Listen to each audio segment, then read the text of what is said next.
Hey guys, this is S-video right over here, and this is gonna be a review of the 8bitdo Pro 2 controller. Now, this controller, in my opinion, is pretty good, but I'll explain into it why. Now, you might notice that it looks very similar to like a PlayStation controller or a DualShock specifically, which is I'm a PlayStation fanboy, and this is basically home. Now, for comparison, this is the Switch Pro controller. Now, in my opinion, this controller is very premium feeling. It feels nice in the hands. Like, hold on.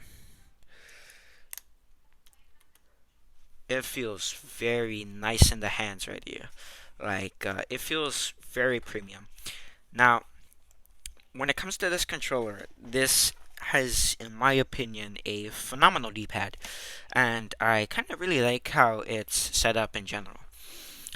When it comes to it, the D-pad, probably the closest I'll ever get to an SNES controller. The buttons feel great. The analog triggers feel very smooth, very good, very amazing. Bumper's nice. Everything feels just good, even the analog sticks. Now, this controller, it actually is different from its predecessors, the SN30 Pro and the SN30 Pro Plus, which is a good thing that this is now named the Pro 2. But back on topic. This has two back buttons. Basically, you can download this an app which is on basically anything that's not a console or Linux. I'm assuming. I'm assuming there's nothing on about 8bitdo on Linux, but who knows? I'm wrong. But basically, you can download this app on either macOS, Windows, Android, or iOS, where you can customize what these back buttons do. So you can give it a turbo, a macro, or macro function. So you can make it where this button can repeatedly press like A or something, and you can make this button right over here do like left down. Like down, diagonal down, right A, and do like a fireball or something, which is very handy. And with it, you can change profiles on the fly with this profile selector button. If you can see right over here. So there's four profiles. There's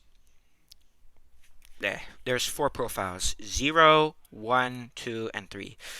Which basically, with 0, the buttons are off. Basically, with 1, 2, and 3, it's whatever you set to them. And with the app, you can actually set it on the fly, which is very, very nice, and it's actually pretty useful.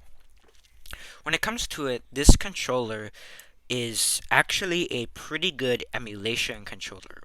But that doesn't mean I'd recommend people to just go on Amazon and buy it directly. I think this is a good emulation or jack of all trades controller, but I wouldn't just say that this is a good controller you should buy specifically for your Switch. If you want a controller to replace the Pro controller, or you want an alternative at least, get the SN30 Pro Plus. It just has the grips, and it's as good as this for slightly cheaper. This is like $50. The Pro Plus is only $45. Another thing is that with it, you can switch from what you want with this switch. So if you want to use this with Android or switch to Windows or whatever, all you have to do is flick this switch right here. On the other controllers, you'd have to like do like a weird button combination, which was really inconvenient. So yeah, what I have to do is press this switch, press like the sync button, and that's about it. Well, there's more, a little bit more. Press start and then sync, but who cares? Another feature is that this controller has like a little black back plate right here, which if you can see that little arrow, you can take this off, and it's kind of like an Xbox controller, except you can recharge this with USB Type C, which it comes with a charger, which is very nice, but no brick, but I don't think it matters. But basically, let's say your battery dies and you're too impatient to charge it with USB-C, then take out the rechargeable battery, put in some double A's. But you don't have to do that. Plus, it's kind of a pain to do so. And in my opinion, this controller, I've been testing it with some Minecraft, Call of Duty Mobile, and a lot of 2D games either on my iPhone or my Switch. And it's very good. It's really good. I freaking love using this thing for 2D games. It makes it feel a lot nicer, and it's nowhere near as wonky as the Pro controller. The only thing I probably won't use this over is my arcade stick for fighting games, but other than that, for 2D games, this is basically my default. Chances are I'm probably gonna get another one as like a backup or as like a two-player controller because my Joy Cons are kind of busted. But other than that, this controller is very nice. And it's a nice jack of all trades controller, but I wouldn't recommend it over the SN30 Pro Plus to just use it for your Switch. This is kind of a bit excessive. But there are three color choices. There's gray, which I kind of think is a little ugly. It tries to emulate like the PS4, the DualShock or PlayStation controllers, where they got like the leathers colored in and it's in gray, which I didn't like. There's black, which I have here, and a special Game Boy themed color, based off of the original fat, chunky brick Game Boy. I would have liked to get this one, but I got the black one instead because it was like short on stock, the Game Boy one specifically, and this wasn't, so I wanted one ASAP. But other than that, this is a very nice controller. As a jack of all trades or an emulation controller, I highly recommend people buy this. But as a controller for the Switch, I'd recommend you either get a third-party controller, or if you're gonna get something from 8bitdo, get the SN30 Pro Plus, an official Pro controller, or something else from Hori or Power A. But for Switch at least, the analog triggers they default to being digital, which is very, very handy.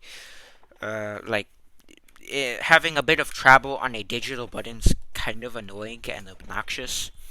Another thing is the only thing you also have the accelerometer or motion controls and rumble. This review is so scuffed. But you also have rumble, although you don't have HD rumble, no NFC, which I rarely use it, so I don't care. And you can't wake up the console by pressing the home button, which is this little heart.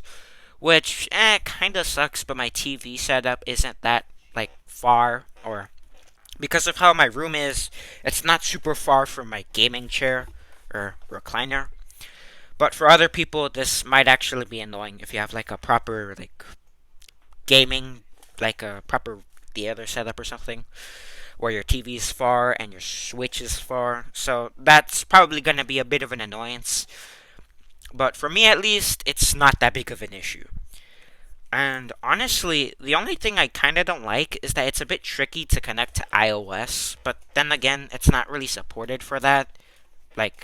You can use the app or the app is used with the controller, but you can't just connect it via Bluetooth. There's a specific way, which I will highly recommend you just Google it, please. Yeah. But other than that, this controller is impressively good. It gets no rating or seal of approval, unlike a Board Z or some other YouTube channel. But as a jack of all trades, good. Specifically for Switch, just get the SN30 Pro Plus.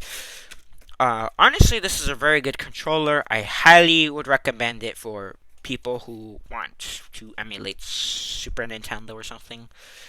Other than that, this is S-Video signing out. Check me out on StoryFire, and goodbye. This review is scuffed.